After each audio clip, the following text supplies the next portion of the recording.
رابطہ, प्रेगनेंसी के इश्यूज़ और हमल को मजबूर होकर गिराने वाले मसाइल, और बच्चा पैदा होने के बाद बच्चे को काफ़ी सारे मसाइल, और इवन के बच्चा पैदा होने के बाद 4-4, 5-5 साल तक के बच्चे हो जाते हैं, पैदाइशी मसाइल ख़त्म नहीं होते.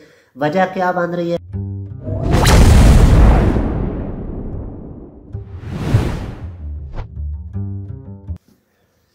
बिस्मिल्लाहिर्रहमानिर्रहीम.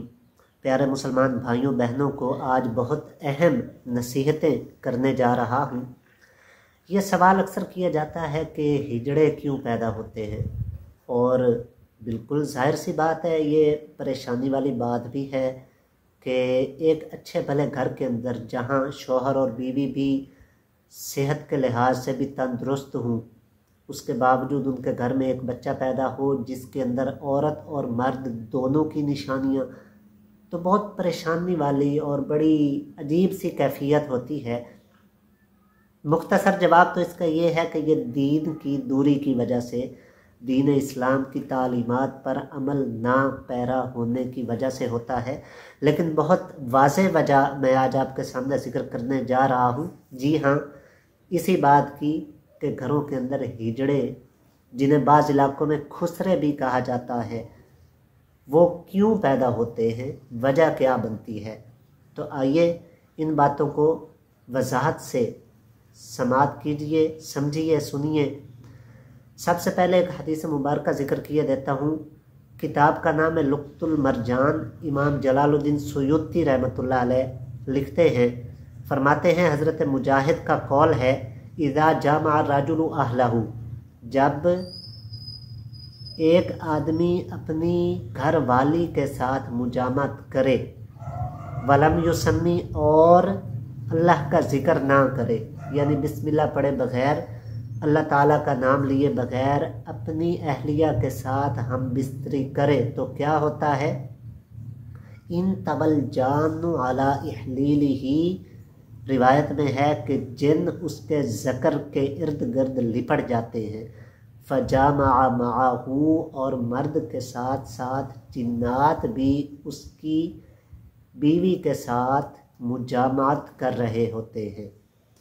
ये बिल्कुल वैसे ही है जैसे आपने खाना खाने से पहले बिस्मिल्लाह के मुतालिक रिवायात सुन रखी हैं. अहादीस मुबारक में बाकायदा ज़िक्र है कि अगर बिस्मिल्लाह पढ़े बगैर खाना खाया जाए तो इंसान के साथ मिलकर शैतान भी खाना खाने लग जाता है.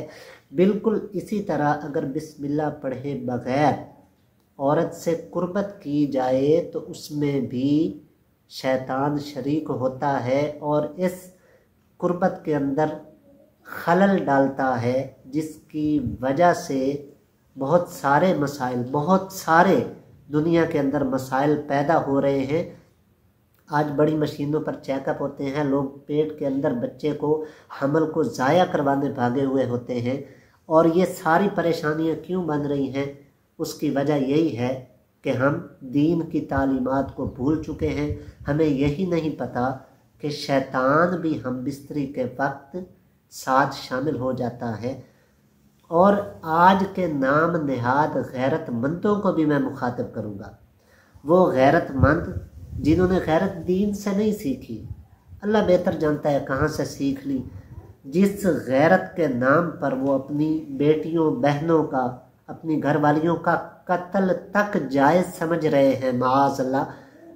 ऐसे लोगों से भी मैं मुखातिब होऊंगा कि अब आपकी गैरत कहाँ चली गई कि किसी गैर मर्द से सिर्फ टेलीफोन पे बात करते हुए या एक मैसेज भेजते हुए आप पकड़ लें तो आप कत्ल करने पे आ जाते हैं. और यहाँ बाकायदा वाज़े आपको बताया जा रहा है कि हम बिस्तरी में भी शैतान और जिन्नात शरीक होकर साथ हम बिस्तरी कर रहे हैं. गैरत कहाँ है आपकी? तो अल्लाह के प्यारे बंदो, वो गैरत जो आप आज के जाहिलाना तर्ज़ ज़िंदगी में सीख रहे हैं, वो कोई गैरत नहीं है. असल गैरत आपको दीन सिखाता है, दीन इस्लाम सिखाता है. आगे चलने से पहले मैं उन लोगों का जवाब देता चलूँ जो यहाँ फजूल में एतराज़ करने वाले उठते हैं. लो देखिए जी, मौलवी ये बातें कर रहे हैं, ये कैसे हो सकता है कि औरत के साथ हम बिस्तरी करते हुए जिन और शैतान भी आके साथ हम बिस्तरी कर रहा हो. उनके जवाब के लिए मैं कुरान मजीद की आयत ही पेश कर देता हूँ। सूरत रहमान आयत नंबर 74। अल्लाह रब्बुल इज़्ज़त क्या फरमाता है, लम यतमिसहुन्ना इंसुन क़ब्लहुम वला जान। जन्नत में जब जन्नतियों को हूरे मिलने का रब ताला तज़किरा फरमा रहा है तो उसमें ये आया मुबारका इरशाद फरमाता है, रब ताला फरमाता है कि ऐसी हूरें कि इससे पहले उनको ना किसी इंसान ने छुआ और ना किसी जिन ने छुआ। तो याद रखिएगा, जिस औरत को इंसान छू ले और जिन ना छू सके, अगर उसका जिक्र होता तब भी रब ताला इंसान और जिन को इकट्ठा जिक्र ना फरमाता। और अगर कोई ऐसी औरत होती जिसको सिर्फ जिन छू सके इंसान ना छू सके तो उस औरत का भी रब ताला जिक्र ना फरमाता। दोनों का इकट्ठे जिक्र करने का मकसद ही यही है कि रब ताला इस आया मुबारका में भी ये तालीम देना चाहता है हमें कि ऐसी औरतें दुनिया में मौजूद हैं जिनको छूने के लिए इंसान भी आ जाते हैं और जिन्नात भी आ जाते हैं। यानी एक ही औरत के साथ हम बिस्तरी जिन्नात भी कर सकते हैं, शयातीन भी कर सकते हैं और इंसान भी कर सकते हैं। तो इसलिए कुरान मजीद में भी इस बात का सबूत मौजूद है कि इंसानों की औरतों के साथ शयातीन भी हम बिस्तरी कर लेते हैं। और माज़अल्लाह मुसलमानों में ये चीज़ नहीं होनी चाहिए। अगर हो रही है तो हमारी दीन से दूरी की वजह से ये चीज़ हकीकत में गैर मुस्लिमीन में हो रही है। इसलिए अंग्रेज़ों ने इस टॉपिक पर बाकायदा मूवीज़ तक बना रखी हैं जिसमें बाकायदा वो इस बात को तस्लीम करते हैं कि इंसान की औरतों के साथ गायबाना मखलूक हम बिस्तरी भी कर लेती है। तो ये तो था सबूत, ये तो मैं आपको कुरान मजीद से सबूत अर्ज़ कर रहा था कि ये बातें अथेंटिक हैं।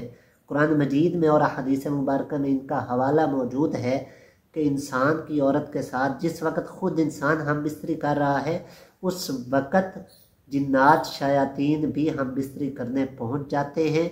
अगर इंसान को दीन की समझ नहीं है तो वो ऐसी गलतियां करेगा और साथ में पता नहीं उस वक़्त उसकी गैरत कहाँ चली जाती है जब वो साथ में शयातीन और जिन्नात को भी शामिल कर रहा होगा। अल्लाह रब्बुल इज़्ज़त इस नहूसत से हम तमाम मुसलमानों को बचाए। अब बहुत अहम वजह जो आपके सामने बयान करने जा रहा हूँ कि वजह क्या है। आइए, अच्छा ये भी जहन में रखिए कि हिजड़ा पैदा होने की तबई वजह वो आपको तबीब और डॉक्टर हजरात बताएंगे। साइंसी वजह आप साइंसदानों से पूछ लीजिए। इल्म दीन का खादिम होने की हैसियत से मैं आपके सामने इल्मी वजह रख रहा हूँ। अपनी शरीयत के इल्म के मुताबिक जो वजह सामने आई है वो बयान कर रहा हूँ। कोई इसको साइंस या इसको तिब्बी हवाले से ना समझे, अगरचे हमारी शरीयत के मुताबिक ही होती है साइंस और तबई मामलात भी, लेकिन मैं इसलिए वजाहत कर रहा हूँ कि डॉक्टर हज़रात ये ना कहें कि ये जी दीन वाले कहाँ से। दीन वाले दीन की कुतुब से जो बात लेकर आते हैं दुनिया के सामने, अल्हम्दुलिल्लाह उसको आज तक कोई झुठला नहीं सका। तो शरीयत क्या कहती है, हिजड़ा क्यों पैदा होता है। तो आइए उसी किताब लुक़्तुल मरजान में अन इब्न अब्बास रज़ियल्लाहु अन्हुमा क़ाल, हज़रत अब्दुल्ला बिन अब्बास रज़ियल्लाहु ताला अन्हुमा ने किसी मौके पर बैठे हुए ये बात इरशाद फरमा दी। क्या फरमाया, अल मुखन्नसूना औलादुल जिन्न, जो मुखन्नस हैं जो हिजड़े हैं वो जिन्नात की औलाद हैं। और याद रखिए इस जिन्नात में शयातीन भी शामिल हैं, शयातीन की औलाद हैं, जिन्नात की औलाद हैं। अब ज़हन के अंदर सवाल पैदा हुआ, भाई ये कैसे हो गया। तो यही सवाल करने वालों ने हज़रत अब्दुल्ला बिन अब्बास से पूछ लिया। कीला, सवाल किया गया, कई फ़ज़ालिका, ऐ इब्न अब्बास ये कैसे मुमकिन है, ये कैसे पॉसिबल है। क़ाला, तो फिर हज़रत अब्दुल्ला बिन अब्बास रज़ियल्लाहु ताला अन्हु ने इसी मसला की, इसी बात की थोड़ी वज़ाहत इरशाद फरमाई। फरमाया, इन्नल्लाह व रसूलहु नहाया अन यअतिय रजुलु इम्राअतहु व हिय हाइज़ुन। फरमाया कि अल्लाह और उसके रसूल ने मना कर रखा है। किस बात से मना कर रखा है, मर्द को औरत के पास हैज़ की हालत में आने से मना कर मुराद इससे हम बिस्तरी है कि जब औरत अपने अय्याम मखसूसा में हो, जब ब्लीडिंग जारी हो, ایام حیض کے اندر ہو، ایام ماہواری میں ہو، تو اس وقت عورت سے ہم بستری کرنا یہ جائز نہیں ہے۔ اور اس روایت میں بھی یہی ذکر ہو رہا ہے کہ اللہ اور اس کا رسول منع کر رہا ہے کہ جب عورت اس حالت میں ہو تو اس سے ہم بستری نہ کرے۔ فَإِذَا أَتَاهَا، جب مرد یہ غلطی کر لیتا ہے۔ اب میں نے عرض کیا نا شروع میں کہ دین کی تعلیمات ہم بھول رہے ہیں، اس لیے ہم غلطیاں کرتے ہیں، اور ان غلطیوں کی وجہ سے پھر کتنے بڑے بڑے مسائل کے معاذ اللہ حمل بھی درمیان میں، جس کو ضائع کرنا جائز بھی نہیں ہوتا، ہم اس کو بھی ضائع کرنے بھاگے ہوئے ہیں۔ کیوں؟ ڈاکٹر صاحب نے کہہ دیا جی گروتھ ٹھیک نہیں ہو رہی۔ تو ایسے مسائل سے بچنے کے لیے دین ہمیں کتنی پیاری تعلیمات دے رہا ہے۔ تو نہا یا منع کیا ہوا ہے کہ حیض کی حالت میں قریب نہیں آنا۔ اگر ایسی غلطی کرے تو اسی حدیث مبارکہ میں کیا ذکر ہے؟ سابقہ الشیطان، شیطان جو ہے وہ انسان سے بھی سبقت لے جاتا ہے، یعنی انسان سے بھی پہلے شیطان پہنچ جاتا ہے اس عورت سے ہم بستری کرنے۔ فحاملت، اور اس کے نتیجے میں عورت حاملہ بھی ہو جاتی ہے۔ اب دیکھیے کتنی انسان کی آنکھیں کھولنے والی بات ہے کہ ایک انسان، ایک مرد اپنی اہلیہ کے ساتھ ہم بستری کر کے واپس آ رہا ہے، کچھ دنوں کے بعد اس کو پتہ چلتا ہے کہ میری اہلیہ حمل سے ہے، وہ خوش ہو رہا ہے، اس کو یہ بھی نہیں پتہ کہ یہ حمل ہی میرا اپنا نہیں۔ یہ بہت بڑی بات ہے کہ حدیث پاک میں ہے کہ شیطان جو ہے وہ سبقت کر جاتا ہے، اور اس کے نتیجے میں یہاں فا لگی ہے، فا پس حاملت، وہ حاملہ ہو جاتی ہے۔ مطلب اس شیطان کی ہم بستری کے نتیجے میں عورت حاملہ ہو جاتی ہے۔ جب اس شیطان سے حاملہ ہوتی ہے تو کیا ہوتا ہے؟ اب پہلے یہ بات سمجھ لیجیے کہ صرف شیطان کا نطفہ تو نہیں ہوتا، ساتھ انسان کا بھی ہوتا ہے۔ تو دو چیزیں مل گئی، جب مل گئیں تو کیا ہوا؟ اسی حدیث میں حضرت عبداللہ بن عباس فرما رہے ہیں فجات بالمخنث، تو عورت جو بچہ پیدا کرتی ہے وہ مخنث یعنی کہ ہجڑا ہوتا ہے۔ لا حول ولا قوت الا باللہ، اللہ رب العزت سے معافی مانگنی چاہیے۔ تو یہ غلطی ہم نے کیا کر لی؟ حیض کی حالت میں جب منع تھا عورت کے قریب آنا، تب ہم قریب آ گئے، شیطان خوش ہو گیا، لو جی انہوں نے کون سا رب کے حکم کو مانا، اب تو میں آسانی سے اپنا کام کر سکتا ہوں، تو شیطان شامل ہوا۔ اس کے نتیجے میں کیسی کیسی پریشانیاں، اللہ ہی معاف فرمائے، میں تو ساریاں بیان بھی نہیں کر سکتا۔ پریگنینسی کے ایشوز اور حمل کو مجبور ہو کر گرانے والے مسائل، اور بچہ پیدا ہونے کے بعد بچے کو کافی سارے مسائل۔ تو دیکھیے، اور ایون کہ بچہ پیدا ہونے کے بعد 4 5 سال تک کے بچے ہو جاتے ہیں، پیدائشی مسائل ختم نہیں ہوتے۔ وجہ کیا بن رہی ہے ہمیں پتہ ہی نہیں کہ ہم نے شب زفاف کو جو غلطی کی تھی ابھی تک وہ اس غلطی کا خمیازہ ہمارا بچہ بھی بھگت رہا ہے۔ اور یہ دیکھیے میں نے شب زفاف لفظ بولا، انتہائی افسوس ہوتا ہے آج ہندوؤں کا لفظ شب وہ سہاگ رات والا لفظ، ہندوؤں کا یہ لفظ ہے سہاگ رات، وہ تو ہمیں یاد ہو گیا، لیکن ہمارا مسلمانوں کا لفظ شب زفاف ہم اس کو بھول گئے۔ تو شب زفاف کو اگر ہم غلطی کریں گے تو ہمارے بچے ساری زندگی تک بھی ہو سکتا ہے اس غلطی کا خمیازہ بھگتیں۔ اچھا اب کرنا کیا ہے؟ اب سب سے اہم بات کہ ہم نے اس مسئلے سے بچنا کیسے ہے؟ شب زفاف کے وقت ہم کیا کر لیں کہ ہم بستری کے اندر ہماری اس اپنی اہلیہ کے ساتھ جو ہم صحبت کر رہے ہیں اس کے اندر شیطان جنات شامل نہ ہو سکیں۔ آئیے وہ بھی حدیث مبارکہ سے ہی پوچھ لیتے ہیں۔ میں آپ کو لیے چلتا ہوں بخاری شریف کی طرف، جسے اصح الکتب بعد کتاب اللہ کا درجہ دیا گیا ہے، یعنی قرآن مجید کے بعد اگر کسی کتاب پر یقین رکھنا ہے ہم نے مسلمانوں نے کہ اس کتاب کے الفاظ درست ہیں، قرآن مجید کے بعد وہ مقام بخاری شریف کو ملا ہے، اور تمام علماء کرام نے اس بات پر اتفاق کیا ہے۔ بخاری شریف کتاب بدل خلق کے اندر حدیث نمبر 3271 3271، اس کے اندر حضرت عبداللہ بن عباس رضی اللہ تعالیٰ عنہ نبی پاک صلی اللہ علیہ وسلم سے روایت کر رہے ہیں کہ نبی پاک صلی اللہ علیہ وسلم نے ارشاد فرمایا خبردار اما، خبردار۔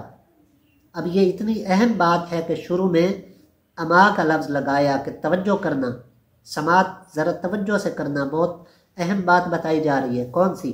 इन्ना अहदकुम इज़ा अता अहलहू, तुम में से जब कोई अपनी अहलिया के पास आए, यानी उससे शब ज़ुफ़ाफ मनाने आए, उससे हम बिस्तरी करने आए, मुजामत करने आए, तो क्या कहे, वक़ाला, और ये कह ले।